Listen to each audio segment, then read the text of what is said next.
میرے خاوند کے لیے نوکری نہیں ہے۔ آج کل بیٹی بڑی دنیا بے روزگار ہے، بڑا پوری دنیا میں یہ انقلاب آیا ہوا ہے، صرف یہاں نہیں ہے، پوری دنیا میں۔ بہرحال اس کو کہو کہ استغفار پڑھنے کی کثرت کرے، اور آپ بھی اس کے لیے پڑھیں، اور 2 رکعت نماز پڑھ کے دعا مانگیں، اللہ تعالیٰ ساری مشکلات کو حل کر دیں گے۔ ایک آدمی مجھ سے 20,000 ریال کہتا ہے کہ دے دو تو میں سٹور بناؤں گا اور آپ کو ہر مہینے میں 1,000 دوں گا۔ یہ غلط بات ہے۔ آپ یہ کر سکتے ہیں کہ بھی سٹور بناؤ، میرے پیسے ہیں، پھر جو نفع ہو وہ بھی ہم تقسیم کریں گے اور جو نقصان ہوگا وہ بھی تقسیم۔ رقم فکس کر کے پیسوں میں دینا، یہی تو سود ہے۔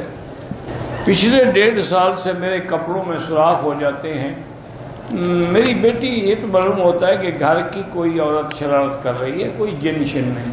انہوں نے سوراخ کرنا ہو تو تمہارے بدن میں کریں، کپڑوں میں کیوں کریں؟